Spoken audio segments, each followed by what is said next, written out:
Hello नमस्कार, welcome to inculcate learning. D triple S B PRT के PYQs हम cover कर रहे हैं। आज हम 27 मार्च का फर्स्ट शिफ्ट का पेपर डिस्कस करने वाले हैं। 6th क्लास है ये, यानी ऑलरेडी 500 क्वेश्चंस हम डिस्कस कर चुके हैं। This is presented by me Raveena. Videos informative लगे तो इनकलकेट लर्निंग को लाइक शेयर सब्सक्राइब जो आप कर सकते हैं। जिन बच्चों ने देना है डी ट्रिपल एस बी का पेपर या और कोई भी पेपर स्कूल लेवल के लिए, तो एटलीस्ट ये बहुत अच्छे क्वेश्चंस हैं टीचिंग मेथोडोलॉजी के। जो बच्चे एजुकेशन फील्ड से रिलेट करते हैं वो भी इनको देख सकते हैं, क्योंकि कुछ ना कुछ नया जरूर सीखने को मिल रहा है। मुझे ही मिल रहा है, आपको फॉर श्योर मिलेगा नया सीखने को, ओके, क्वेश्चंस के माध्यम से। So as per Erikson's theory of psychosocial development, Erikson की थियरी हमने पढ़ी हुई है। At what which stage individual takes important steps and becomes responsible towards work and family. So maturity, young adulthood, middle adulthood या फिर adolescence. तो किसकी बात हो रही है? तो देखो, अब बिल्कुल यंग जब आप अडल्ट बनते हो 18 के बाद, तब तो नहीं लेते हो आप रिस्पॉन्सिबिलिटी, बट मिडिल चाइल्डहुड में फॉर श्योर आप जो है वर्क और फैमिली की रिस्पॉन्सिबिलिटी लेना शुरू कर देते हो। इंपॉर्टेंट स्टेप जो है उस टाइम पे आप लेना शुरू कर देते हो। तो आंसर आपका सी हो गया जी। Okay. During which age does the child learn to identify members of the family and imitate them? So आप उनकी नकल करने लग जाते हो और आइडेंटिफाई करने लग जाते हो। तो वो तो शुरुआती दौर में ही हो जाता है देखा जाए तो। देखो, प्रीनेटल में तो नहीं होगा क्योंकि जन्म से पहले की बात हो रही है, तो आप नहीं पहचानते फैमिली मेंबर्स को इतना। मदर को फॉर श्योर एक टच चीजें उसके अंदर ही आप हो तब जरूर पहचानते हो, बट स्टिल आप इमिटेट करना कब शुरू करते हो? आप इन्फेंसी में शुरू करते हो। सो आंसर आपका इन्फेंसी स्टेज हो जाएगा, C answer. I think official में इन्होंने चाइल्डहुड दिया है, बट उससे मैं अग्री नहीं कर रही हूँ। इन्फेंसी में ही इमिटेट करना शुरू कर देता है। सभी फैमिली मेंबर्स की बात करेंगे तो फिर भी चाइल्डहुड में आ जाएगा, but still infancy best option लग रहा है। In Piaget's theory of cognition development, which of the following is appropriate stage for development of memory and imagination? So concrete operational, sensory motor, formal operational, pre-operational, ये 4 stages हैं। Answer आपका pre-operational हो जाएगा। symbolic thoughts, imagination, चीजें वो शुरू हो जाती हैं pre-operational में। Okay, which of the following is not one of the characteristic of adolescence stage? तो adolescence में emotional instability रहती है, aspirations बहुत होती हैं, पेरेंट्स इमिटेट पेरेंट्स, अनरियलिज्म भी होता है, बट पेरेंट्स को इमिटेट करना तो बचपन में ही आ गया ना। इन्फेंसी लगा लो, चाइल्डहुड लगा लो, तो वो तो स्टार्टिंग में ही हो गया। पेरेंट्स को थोड़ी इमिटेट करोगे, तो सी आंसर आपका सही हो जाएगा। इन्होंने पूछा note one of the characteristics. Which one of these is the primary and proximate source of socialization for child? So proximate is like सबसे पहले वाला इन ऑप्शंस में से सबसे पहले और for most important.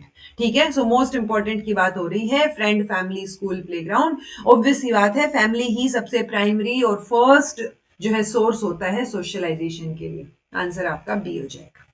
The child fully develops his fine motor skills at which stage? किस stage के ऊपर फाइन मोटर स्किल्स डेवलप होनी शुरू हो जाती है? न्यूबॉर्न की नहीं होती। Infancy, fine motor skills infancy के जस्ट बाद होती है, तो आप अर्ली चाइल्डहुड में बोल सकते हो। ओके, आंसर आपका बी हो जाएगा, क्योंकि इन्फेंसी की स्टेज को हम यूजुअली 0 से 2 साल तक को हम लेके चलते हैं। ओके, तो उसके जस्ट बाद चीजें शुरू होती हैं। ठीक है, पेंसिल भी बहुत लेट, थोड़ा सा बच्चा अगर बिल्कुल फाइन मोटर स्किल्स की बात करेंगे तो वो थोड़ा सा लेट होता है इन्फेंसी से। तो so early childhood. Which of the following is the age group for अडोलेसेंट्स?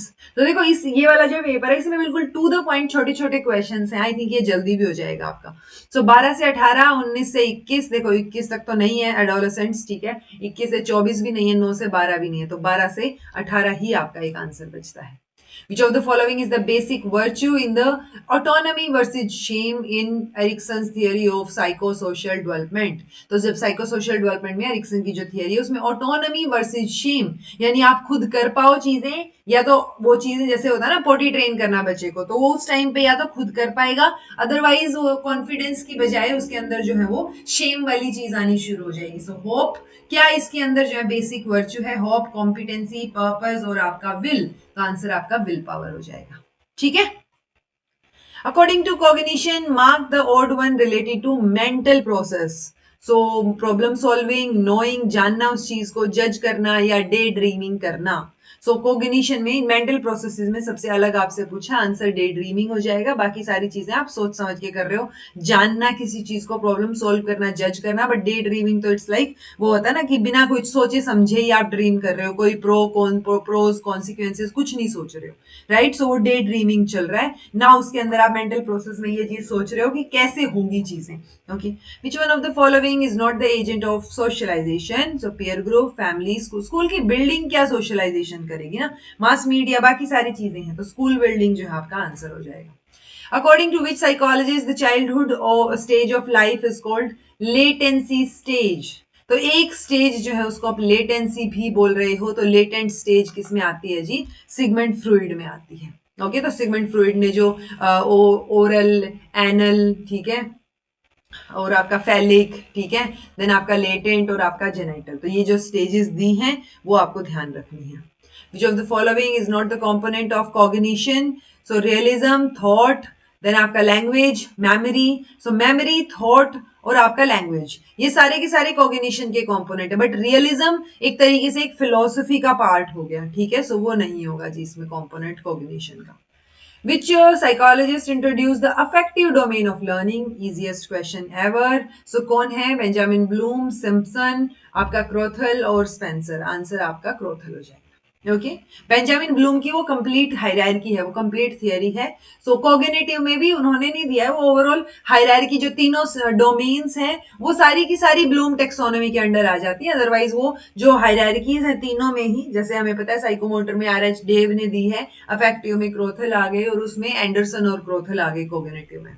Early childhood stage is also known as pre infancy, pre नहीं होगा, पोस्ट इन्फेंसी होता है ना, मेच्योरिटी तो आई ही नहीं है, लेटर स्टेज भी नहीं आई है, तो बच्चे उस टाइम पे टॉयज से खेलते हैं, 2 साल से 3 साल के 4 साल के बीच आप लगाओगे तो वो अर्ली चाइल्डहुड है, 2 के बाद शुरू हो गया early childhood. So toy age will be the right answer. Socialization is related to text books, culture and society, rote learning, scores. देखो स्कोर्स से नहीं है, रोट लर्निंग से नहीं है, टेक्स्ट बुक से नहीं है, एक ही चीज बचती है, ठीक है। सो बहुत इजी क्वेश्चंस थे ये वाले पेपर के। Which of the following age is defined as aging adulthood? तो देखो adulthood में अगर आप बात करोगे तो 21 से 35, ये तो हम टेक्निकली adulthood में ही मान लेंगे, ठीक है, तो इसमें एजिंग तो नहीं हो रही है। एजिंग टेक्निकली आप सीनियर सिटीजन या 60 के बाद की बात करते हो, क्योंकि adulthood में तो आप काम कर ही रहे हो, तो वो होता है ना कि रिटायरमेंट की एज भी 60 या 65 होती है अलग अलग इंस्टीट्यूशंस के हिसाब से, तो अबव 60 ईयर्स जो हो एजिंग adulthood आ जाएगा कि अब आप एजिंग की तरफ आगे बढ़ रहे हो। Okay, who divided the psychomotor domain into 7 levels? तो साइकोमोटर डोमेन को 7 लेवल्स में किसने बांटा है? आई थिंक ये मैंने EMRS के टाइम पे भी करवाया था, सिम्पसन जो है वो इसका आंसर रहेगा जी, ठीक है। वो 7 की 7 स्टेजेस आपको पता होनी चाहिए, उनको लिख लेना अपने नोट्स में। विच of the following does not fall into the 3H given by Mahatma Gandhi? So hand, heart और हेड, ये 3 H हैं जी बेसिक एजुकेशन में। हॉलिस्टिक जो है इस वर्ड में नहीं आता, टेक्निकली अगर आपने नहीं सुना होगा तो आप हेड या हैंड या कुछ भी वर्ड दे सकते हो, क्योंकि होलिस्टिक शायद आप ना प्रेफर करो, आप सोचोगे होलिस्टिक तो होगा ही, बट गांधी जी के 3H में हैंड, हार्ट और हेड जो है वो इंक्लूडेड है। Okay, primary socialization of a child takes place in neighbourhood में होगा, फैमिली में होगा, फ्रेंड स्कूल, तो ऑब्वियसली सबसे प्राइमरी तो किस में होगा? फैमिली में होगा। Okay, according to Eric Erikson's theory of psychosocial development, intimacy versus isolation begins in which stage? So intimacy versus isolation कौन सी स्टेज में होता है? Middle adulthood, young adulthood, later childhood या फिर मेच्योरिटी? आंसर आपका यंग अडल्टहुड आ जाएगा, ठीक है। Usually members in the group, peer group are of same age, peer group में सेम एज के होंगे, सेम हाइट के होंगे, सेम इकोनॉमिक स्टेटस होंगे, सेम कलर होंगे। सो पीयर ग्रुप है, इट्स लाइक सेम क्लास में जो बच्चे हैं उनकी हार्डली थोड़ी बहुत ऊपर नीचे होती है एज, अदरवाइज सेम ही होती है, तो सेम एज के बच्चे पीयर ग्रुप में आपको सेम सेम ही मिलेंगे। ओके, पीयर का मतलब ही साथ वाले हो गए, तो उसमें हाइट, स्टेटस, कलर इनका कोई लेना देना नहीं है। Which of these is not the approach to curriculum development? Unrealism approach, then आपका humanistic approach, behavioral approach, systems approach. So ये approach तो हम पढ़ते हैं जी तीनों के तीनों, unrealism करके कोई approach हमने नहीं पढ़ा है। Okay, which of these is the main objective of inclusive education? Special classroom करना नहीं, resource room की availability नहीं, special need teacher नहीं, हमें education for all the learners, all की बात हम कर रहे हैं, तो वो आपका inclusive में आ जाएगा। Which of the following difficulty prevails in dyslexia, तो dyslexia reading difficulty, reading disorder हम जिसको बोल देते हैं। अगर यही डिस्प्रैक्सिया होता तो आपका क्या हो जाता, एक डिसलेक्सिया, डिस्प्रैक्सिया, डिसकैलकुलिया, देन आपका एक और भी था ना डिसग्राफिया। तो राइटिंग में डिसग्राफिया आ जाता, मैथमेटिकल डिफिकल्टी में आपका डिसकैलकुलिया आ जाता, और आपका मोटर स्किल्स से रिलेटेड डिस्प्रैक्सिया आ जाता। ठीक है। Then the word curriculum is derived from which of the following languages? Italian, Greek, Latin, Spanish. आप इटालियन और स्पेनिश तो वैसे ही कट आउट कर सकते हो, आपको थोड़ा कंफ्यूजन हो भी तो लैटिन और ग्रीक में होना चाहिए, क्योंकि मेजरली जितने भी वर्ड्स हैं वो इन्हीं से ही आते हैं, तो ये लैटिन वर्ड से आया है। ओके, अच्छा कौन से लैटिन वर्ड से आया है वो आप बता दीजिएगा। ठीक है। What is the other name of Hilda Taba model of curriculum development? So Hilda Taba model of curriculum development कि किसने दिया है, तो करिकुलम डेवलपमेंट का जो हिल्डा टाबा का मॉडल है उसको हम ग्रास रूट अप्रोच बोलते हैं जी। सो बेसिक अप्रोच है वो करिकुलम डेवलपमेंट का। Okay. During Vedic period education was considered as, तो एजुकेशन को source of knowledge, water, money, heat, obviously common sense वाला क्वेश्चन है, सोर्स ऑफ नॉलेज ही आपका आंसर होगा, वाटर, मनी, हीट नहीं होगा। Okay. Which of the following term is used for those having trouble in writing? अभी अभी बताया था मैंने, अगर आपकी रीडिंग में डिफिकल्टी है तो डिसलेक्सिया, अदरवाइज आपका डिस्ग्राफिया आ जाएगा। ठीक है। डिसकैलकुलिया मैथ्स में, और अफेजिया आप मुझे बताइएगा, बाकी अफेजिया लर्निंग डिसेबिलिटी है भी या नहीं वो आप बताइएगा। ओके। और आपका डिस्प्रैक्सिया जो है वो क्या हो जाता, मोटर स्किल्स में difficulty. During ancient time the education was provided in which of the following places, तो एजुकेशन ऑनलाइन दी जाती थी, गुरुकुल में, प्लेग्राउंड में, स्कूल बिल्डिंग में। ऑब्वियस आंसर है गुरुकुल्स में दी जाती थी। Through which of the following paths did Buddhist attain nirvana, so attain कितने, बुद्धिज्म में कौन सा है जी, 9 फोल्ड है, 8 फोल्ड है, 7 फोल्ड है, 6 फोल्ड है, तो 8 फोल्ड पाथ है जी, और वो 8 फोल्ड पाथ आपको पता भी होने चाहिए। ऐसे ही हम योग में जब बात करते हैं तो हम अष्टांग योग की बात करते हैं, वो 8 भी यम नियम और वो सारी चीजें भी आपको पता होनी चाहिए। Girls must be more polite than boys, ये स्टेटमेंट क्या शो कर रही है, बायसनेस, सुपरस्टिशन, जेंडर स्टीरियोटाइप। ठीक है। तो स्टीरियोटिपिकल चीज है कि गर्ल्स को पोलाइटली बात करनी चाहिए और बॉयज जो है वो अकड़ के बात कर सकते हैं। ठीक है। In Buddhist education system, the students had to follow which of the following ritual to get admission in higher level of education? So Buddhism में बात हो रही है, so देखो पबजा जो है वो आपकी इनिशियल रिचुअल होता है। ठीक है। उपसंपदा संस्कार, निर्वाणा, टोल रिचुअल, सो इसमें से कौन सा जो है following to get admission, higher level पे बात हो रही है जी। सो हायर लेवल के लिए उपसंपदा रहेगा, और इनिशियली जब बच्चा स्कूल होता है ना कि पढ़ने की शुरुआत कर रहा है, जब वो गोइंग आउट की बात हो रही है, घर से बाहर निकल के स्कूल में पैर रखने की बात हो रही है, दैट इज पबजा। Okay. The Indian Education Commission of 1882 was appointed by, तो इंडियन एजुकेशन कमीशन उस टाइम पे कौन था, बेंटिक नहीं थे, कर्जन नहीं थे, मकाले नहीं थे, तो आंसर आपका रिपन ही बचता है। ओके। क्योंकि विलियम बेंटिक की आप बात करोगे तो मकाले के टाइम पे थे वो 1835, अगर मैं बेसिक थोड़ी सी हिस्ट्री की बात करूं एजुकेशन के लेवल पे। कर्जन जो है उन्होंने कर्जन पॉलिसी की जब हम बात करते हैं 1904 के अराउंड की बात हो रही है। ओके। सो ये तीनों वैसे ही आउट हो गए, तो आपका लॉर्ड रिपन ही बचता है। Okay, according to Ralph Tyler's model, which of these is not important for curriculum development? So Ralph Tyler का जो मॉडल है उसमें पर्पस, इवेल्युएशन, इंफ्रास्ट्रक्चर और आपके एजुकेशनल एक्सपीरियंसेस, तो उसमें इंफ्रास्ट्रक्चर की बात नहीं होती है जी, स्कूल के पर्पस की बात होती है, इवेल्युएशन ऑफ एक्सपीरियंस की भी बात होती है, और क्या एजुकेशनल एक्सपीरियंस प्रोवाइड करवाया जा रहा है उसकी भी बात होती है। As per the traditional examination system, which of the following domains is given less importance? So, अगर आप ट्रेडिशनल वे में बात कर रहे हो तो जो क्रिएटिविटी वाला एस्पेक्ट है उसकी कम, या इमोशनल, देखो आपकी कोग्निटिव की तो दी ही जाती, कोग्निटिव पे तो इम्पोर्टेंट, कोग्निटिव को ही इम्पोर्टेंट माना जाता है टेक्निकली। ठीक है। साइकोमोटर आपका क्या हो गया, स्किल से रिलेटेड हो गया, कोई चीज सीखने से रिलेटेड। अफेक्टिव वाला इमोशन से रिलेटेड हो गया, तो लेस इंपॉर्टेंट अफेक्टिव को माना जाता है, इमोशनल एस्पेक्ट को। ठीक है। In fact mental health, emotional aspect वो भी हम अब कंसीडर करने लगे हैं, स्पेशली कोविड के बाद ज्यादा। Okay. The factors that influence socialization process includes, तो सोशलाइजेशन प्रोसेस को कौन कौन से फैक्टर्स इंक्लूड करेंगे, spiritual factor, mental ability, interaction, gender. So overall तो सोशलाइजेशन का मतलब ही इंटरेक्शन है ना, तो आप कितना इंटरेक्शन कर रहे हो कितना नहीं कर रहे हो वो मेजर फैक्टर है जो इन्फ्लुएंस करेगा आपका सोशलाइजेशन कैसा है। Okay, the word education is derived from, जैसे आपका करिकुलम लैटिन वर्ड से आया था, ये भी लैटिन वर्ड से है। एजुकेशन में तो बल्कि बहुत सारे वर्ड्स हैं लैटिन के ही जिनको हम कंसीडर करते हैं कि इनसे एजुकेशन वर्ड डिराइव किया गया है। The disability related to spoken language and communication skills where child face problem in communication is known as, so spoken language बोलने में दिक्कत हो रही है ना, ठीक है, तो disability related to spoken language and communication skills where child face communication में दिक्कत हो रही है, dysgraphia, dysphagia, dyscalculia, dyspraxia, answer आपका सी हो जाएगा जी, डिस्फेजिया, ठीक है। कैलकुलिया, ग्राफिया, प्रेक्सिया तो फॉर श्योर नहीं है, तो एक ही ऑप्शन बचता है। All of the following are the purpose of women reservation bill except, तो कौन सा नहीं है वो पूछा। Empower women, obviously women reservation है तो एम्पावर करेगा। Take a step towards more equal society, reduce करेगा पावर और रिस्पेक्ट ऑफ मैन, नहीं।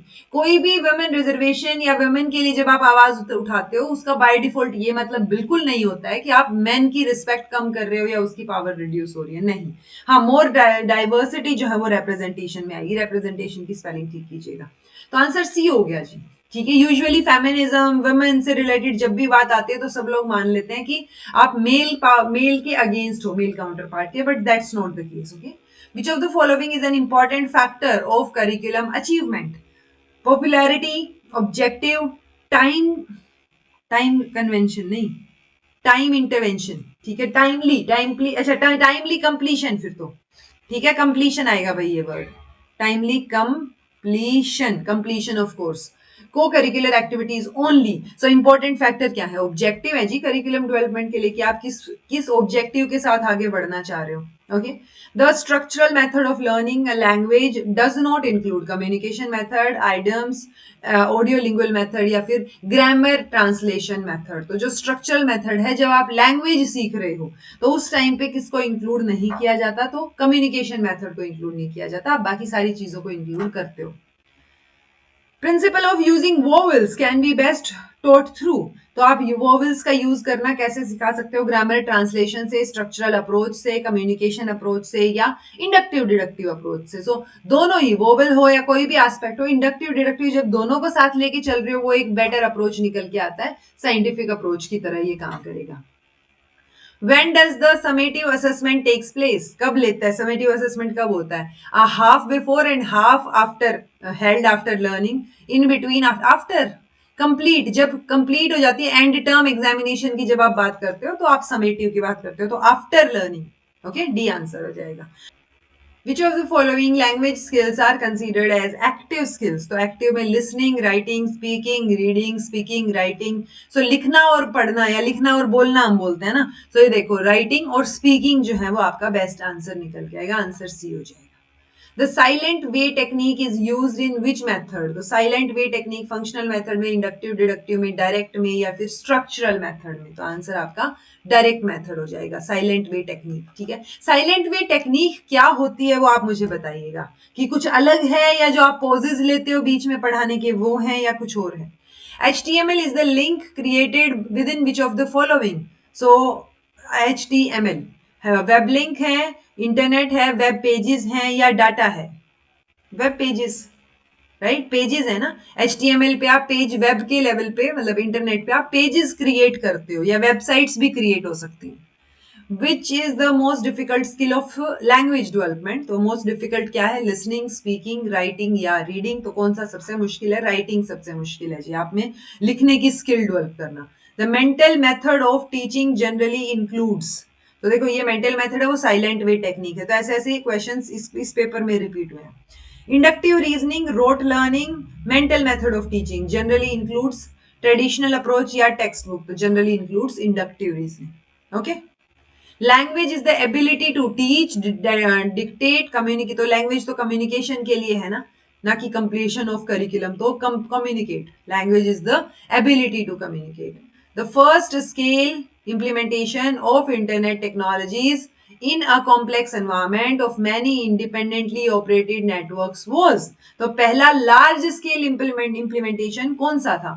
NSF, NSF net, इंटरनेट, एप्रानेट, तो इंटरनेट तो अब आया है जी, सो लार्ज स्केल पे बात करोगे तो आपका NSF net आ जाएगा, okay.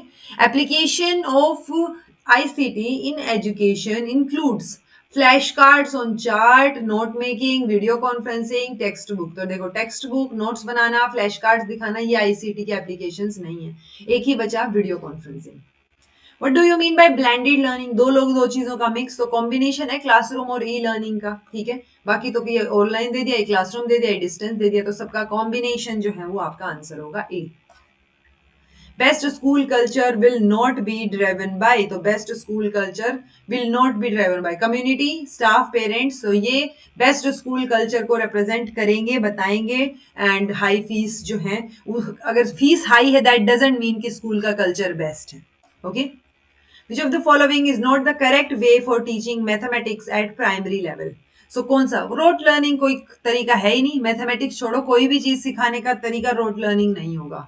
Okay, Which of the following factor does not affect language development? तो लैंग्वेज के डेवलपमेंट को जो अफेक्ट नहीं करेगा, आपकी पर्सनालिटी अफेक्ट करेगी, आपका पीयर ग्रुप के साथ रिलेशनशिप कैसा है, उससे बातचीत कैसी होती है, वो भी अफेक्ट करेगा, फैमिली के रिलेशंस भी अफेक्ट करेंगे। बट ऑटोनॉमी वर्सेस शेम की जो स्टेज है, जो विल, जो इसका वर्च्यू है, उसका कोई लेना देना नहीं है जी लैंग्वेज डेवलपमेंट से, जो एरिक्सन की स्टेजेस हैं। Okay, What is the way by which students who are visual learners can easily understand mathematics? तो visual learners हैं, यानी देख के easily समझ पाते हैं वो, तो देख के समझ पाते हैं, तो पिक्टोरियल रिप्रेजेंटेशन, ठीक है। तो याद करना, नॉलेज या टेक्स्ट बुक, ये कोई ऑप्शन ही नहीं बचते, स्पेशली जब मैथ समझ रहे हो, और स्पेशली जब विजुअल लर्नर की बात हो रही है कि आप देख के समझ पा रहे हो, आपका लर्निंग स्टाइल विजुअल है। Okay, Which of the following methods is appropriate to teach English language by physical activity? So English language सिखाना चाह रहे हो आप physical activity के थ्रू, तो teaching English by songs, long term memory method, teaching English by games, या total physical response method। ये word पहले भी आया है, आई होप आपने उस टाइम पे सर्च किया हो कि क्या होता है टोटल फिजिकल रिस्पॉन्स मेथड। सो जब आप फिजिकल एक्टिविटी के थ्रू चीजें सिखा रहे हो, और ये मेथड जो है वो जेम्स अशर ने दिया है, जैसे आप क्या कर रहे हो, वर्ड्स या फ्रेजेस को फिजिकल एक्शन से समझाने की कोशिश कर रहे हो। क्या बोल रहे हो? Touch the nose, stand up, ठीक है। तो वो सारी चीजें जो फिजिकल लेवल पे आप करके दिखा रहे हो, और बच्चे मिमिक भी करके भी सीख रहे हैं। Which of the following is not the use of ICT? Art, administration, education, rote learning. Rote learning किसी का भी सही आंसर वैसे भी नहीं हो सकता। So note the use of ICT, तो नोट वाले में क्या आ जाएगा जी आपका? आईसीटी का नोट द यूज में रोट लर्निंग आ जाएगा। लैंग्वेज एक्विजिशन डिवाइस, LAD, आपने सीटेट के टाइम पे बहुत बार पढ़ा होगा। सीटेट में मोस्ट कॉमन क्वेश्चन है जो आता है, ये नॉम चॉम्स्की का, आंसर आपका ए हो जाएगा। Which of the following is not an ideal technique of developing numeracy skills? तो न्यूमरेसी छोड़ो, कोई भी स्किल डेवलप करने के लिए रोट लर्निंग एक आइडियल टेक्निक हो ही नहीं सकती है। ओके, तो रोट लर्निंग से तो हम दूर जाने की बात करते हैं। Which of the following is not the agent of socialization? Socialization का एजेंट कम्युनिटी होती है, पीयर ग्रुप होता है, फैमिली होती है, आप खुद थोड़ी ना होते हो। एजेंट ऑफ सोशलाइजेशन, जिससे इंटरेक्शन होगा, ठीक है। सो वन सेल्फ आपका आंसर हो जाएगा, नोट द एजेंट आपसे पूछा है। How to teach fraction to primary class students? तो कैसे सिखाओगे? टेक्स्ट बुक मेथड से नहीं, रोट लर्निंग मेथड से नहीं, चॉक एंड टॉक भी ट्रेडिशनल मेथड ही हो गया, but picture presentation of different spaces, तो इससे आप जो है प्राइमरी ये फ्रैक्शन सिखा सकते हो छोटे बच्चों को। What is the main idea behind the skill and vocational courses in school? So main idea क्या है? Better evaluation, cognitive enhancement, enhancement आएगा भाई, ये enhancement, to increase the fee, और होलिस्टिक डेवलपमेंट। तो मेन आइडिया क्या है? मेन आइडिया तो हमेशा होलिस्टिक डेवलपमेंट का ही रहता है, हम ओवरऑल डेवलपमेंट की बात करते हैं हमेशा। In primary classes curriculum should be more of child centred होना चाहिए, टीचर सेंटर्ड, टेक्नोलॉजी सेंटर्ड, या क्लासरूम सेंटर्ड। तो ऑब्वियस सी बात है, देखो प्राइमरी क्लासेस में करिकुलम चाइल्ड सेंटर्ड आप कर सकते हो कि आप बच्चे के हिसाब से चीजें करो, कि उसको सेंटर में रख के, वैसे प्राइमरी नहीं, हर लेवल पे ही आप चाइल्ड सेंटर्ड पे फोकस करोगे। ओके, टीचर सेंटर्ड से दूर जाते हैं, जैसे रोट लर्निंग से दूर जाते हैं, वैसे ही टीचर सेंटर्ड से दूर जाते हैं। According to CBSE, which of the following classes focus on skill program? अगर आपने एनईपी भी थोड़ा पढ़ा हो तो स्किल डेवलपमेंट की बात, वोकेशनल कोर्सेज की बात हम छठी क्लास के बाद शुरू कर देते हैं। सो 6 to 12 आपका आंसर हो जाएगा जी। How to teach solar system to grade third? तीसरी क्लास के बच्चों को सोलर सिस्टम कैसे समझाओगे? थीमेटिक अप्रोच से, चॉक एंड टॉक मेथड से, इंटरव्यू मेथड से, या डिस्कशन से? सो वो एक थीम आप लेके चलो सोलर सिस्टम की, और उस बेसिस पे आप उनको अलग अलग चीजें बना के दिखाओ, समझाओ, वो आपका एक बेस्ट अप्रोच हो सकता है। The scope of art education focuses on, तो आर्ट एजुकेशन का जो स्कोप है मोर एस्थेटिकल होता है या फिर आपका इफेक्टिव डोमेन पे फोकस करता है, कोग्निटिव स्टिमुलेशन पे या होलिस्टिक पे। तो देखो अगर आप ब्रॉड स्कोप की बात करो, चाहे आर्ट एजुकेशन हो साइंस एजुकेशन हो, वो सारे के सारे होलिस्टिक डेवलपमेंट पे ही फोकस करते हैं। Okay, best way to teach addition to students, तो स्टूडेंट्स को एडिशन सिखाने का तरीका, रोट लर्निंग बिल्कुल नहीं, टेक्स्ट बुक मेथड नहीं, ट्रेडिशनल नहीं, तो बेस्ट तरीका पूछा है ना, तो एक्टिविटी मेथड बचता है सिर्फ कि आप उनको करके दिखाओ। Okay, observation method used in teaching does not form the basis for, so learning के लिए, क्रिटिकल थिंकिंग के लिए, एप्लीकेशन के लिए, अंडरस्टैंडिंग के लिए। देखो आप ऑब्जर्वेशन मेथड से जब आप ऑब्जर्व कर रहे हो, आप लर्निंग होगी, आपकी सीखोगे कुछ ना कुछ, आप समझने की कोशिश करोगे और क्रिटिकली सोचोगे भी, रिफ्लेक्ट बैक भी करोगे। बट एप्लीकेशन जो है वो उसका बेसिस जो है वो ऑब्जर्वेशन मेथड नहीं होता है जी। ठीक है, एप्लीकेशन पार्ट में करके देखने वाली चीज आ गई, ऑब्जर्वेशन में you are just observing the phenomena, that's it. Which of the following is not the main focus of art in the subject? Better retention, longer visualization. So देखो note the main focus learning, rote learning पे हम करेंगे ही नहीं, बाकी सारी चीजें better हैं, right? ये पेपर बहुत इजी लगा मुझे, इसमें मुझे कोई एक्सप्लेनेशन डालने की जरूरत ही नहीं पड़ी, सेल्फ एक्सप्लेनेटरी है सारी की सारी चीजें। Which is not the best way to teach environmental studies at primary stage, तो not the best way. Activity तरीका अच्छा है, कोऑपरेटिव अप्रोच अच्छा है, कोलैबोरेटिव अच्छा है, but chalk and talk method क्या हो गया आपका, ट्रेडिशनल मेथड हो गया, तो this is not the best method. Okay, according to NCF 2005, which of the following is not the best way to engage learner, तो कौन सा तरीका सही नहीं है इसमें करने का, एनवायरमेंटल स्टडीज में उसको इंक्लूड करने का। थीमेटिक अप्रोच अच्छा अप्रोच है, लर्नर सेंटर्ड एक्टिविटी भी अच्छी है, ठीक है। नोट द बेस्ट वे आपसे पूछा है और आपका कंस्ट्रक्टिव वाला भी अच्छा तरीका है, बट टेक्निकल जार्गन्स ये थोड़ा सा गड़बड़ हो गया। ओके अच्छा, जार्गन का मतलब क्या होता है, टेक्निकल जार्गन का मतलब बताइएगा। This is not the best way, so कोई ना कोई कंफ्यूजन क्रिएट करने वाली ही चीज है, कॉम्प्लेक्सिटी वाली चीज है ये। According to Vygotsky, which of the following helps in self-regulation of the child? तो खुद को रेगुलेट करना, प्राइवेट स्पीच सेल्फ रेगुलेट करती है, ईगोसेंट्रिक स्पीच, सोशल स्पीच या इंटरपर्सनल स्पीच। सो वाइगोट्सकी ने 3 तरीके की स्पीच की बात की है, जिसमें से प्राइवेट स्पीच जो है, यानी जो आप अपने आप से बात करते हो, वो सेल्फ रेगुलेशन के लिए है कि आप चीजें खुद को समझा रहे हो, रेगुलेट कर रहे हो। सो वो बच्चे में स्टार्टिंग में इनिशियली आपको देखने को मिलती है। So private speech, social speech, अच्छा और 3 कौन सी स्पीच है, सोशल और प्राइवेट है, ईगोसेंट्रिक स्पीच है या कोई और स्पीच है, वो आप मुझे बताइएगा। लास्ट पेपर में हमने पढ़ा भी था 3 तरीके की स्पीच को। Planning of social science curriculum at higher level must be evaluation, job oriented courses, rote learning, traditional approach. So planning of social science curriculum at higher level, so rote learning के लिए नहीं होगा, traditional approach के लिए भी नहीं होगा। सो आप हायर लेवल पे बात कर रहे हो, सोशल साइंस के करिकुलम की बात कर रहे हो, इवेल्युएशन के लिए होगा या जॉब ओरिएंटेड वोकेशनल कोर्सेज के लिए, तो आंसर आपका बी हो जाएगा जी, better option. Okay, Which of the following is related to NEP 2020? Kothari commission नहीं, ये तो 1964 से 66 तक आया था। None of the given option. Doctor K Kasturirangan committee report और basic education, basic education Wardha committee से रिलेट करता है, या बारदा जो हमने एजुकेशन की बात की है, basic craft education Gandhi ji से रिलेटेड। सो आंसर आपका कस्तूरी रंजन हो जाएगा जी। NEP 2020 के ये थे अपने चेयरपर्सन थे, उन्होंने ड्राफ्ट भी किया था, फाइनल रिपोर्ट भी उन्होंने ड्राफ्ट की थी। सो आंसर आपका सी रहेगा।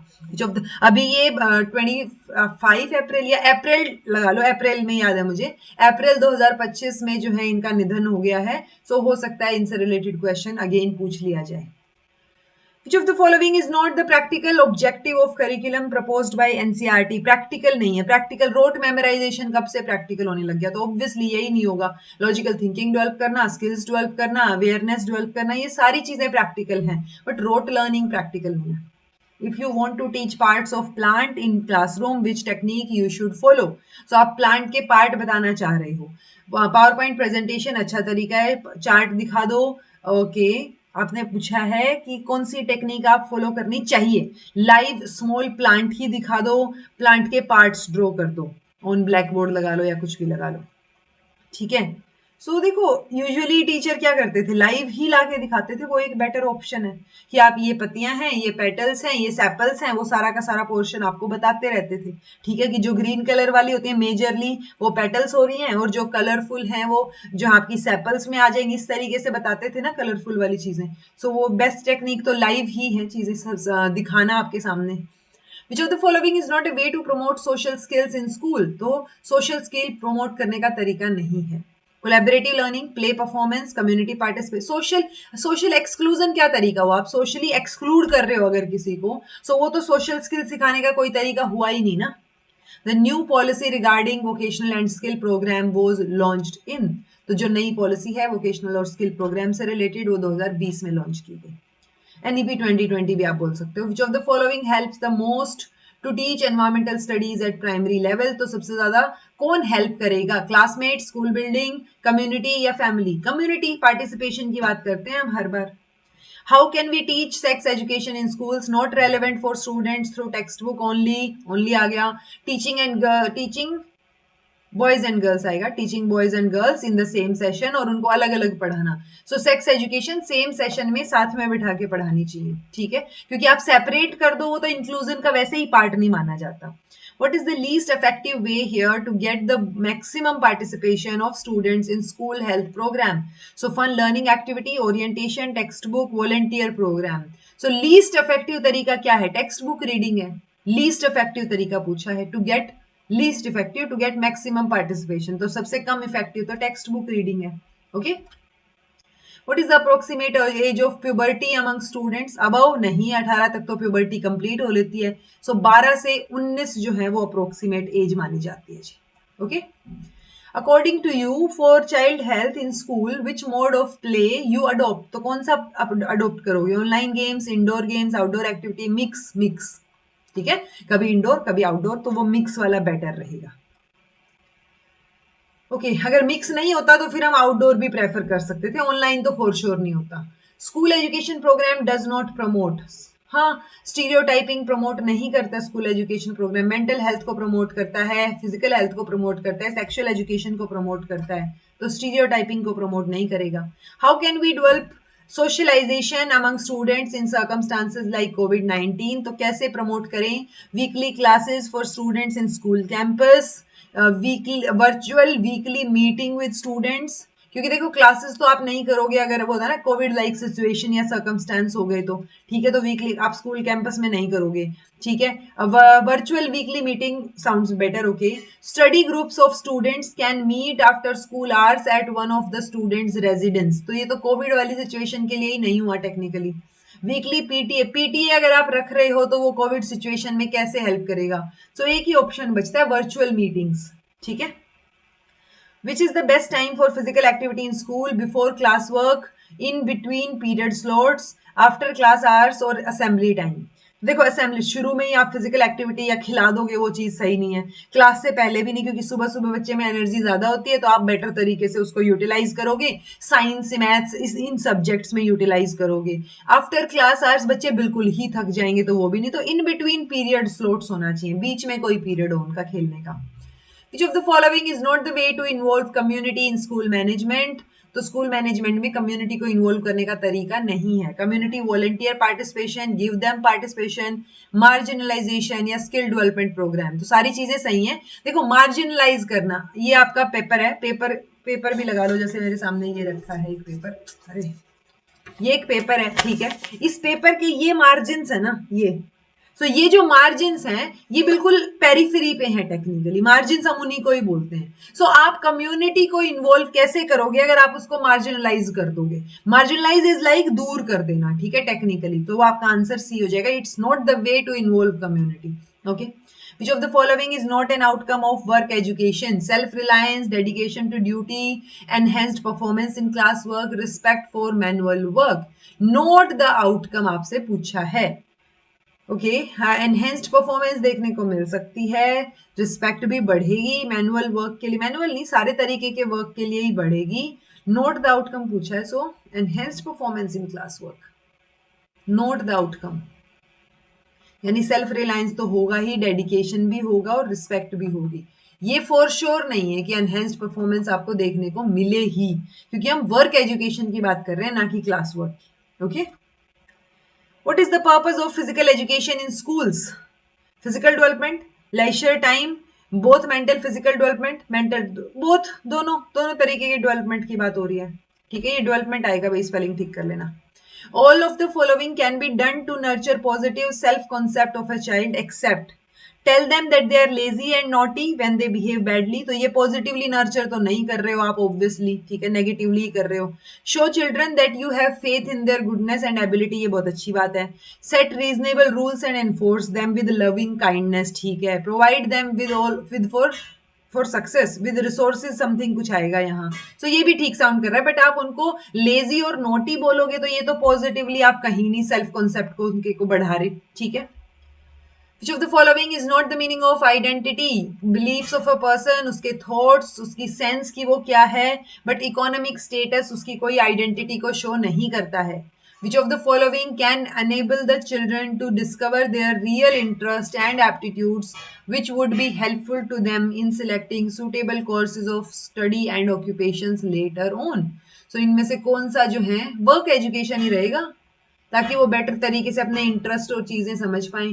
क्योंकि आपके एनआईओएस में भी 3 चीजें हैं जब आप एक आर्ट एजुकेशन है, एक फिजिकल एंड हेल्थ एजुकेशन है और तीसरा वर्क एजुकेशन है. तो जब स्टडी ऑक्यूपेशन इनकी बात आ गई तो वर्क एजुकेशन ही आपका एक बेटर ऑप्शन बनता है, ठीक है. Which of the following is not the main important aspect of teacher in school culture? Holistic development important aspect है, कम्युनिटी मेन इंपॉर्टेंट एस्पेक्ट है, ठीक है. स्कूल की एक्सीलेंस और finance policy not the main aspect.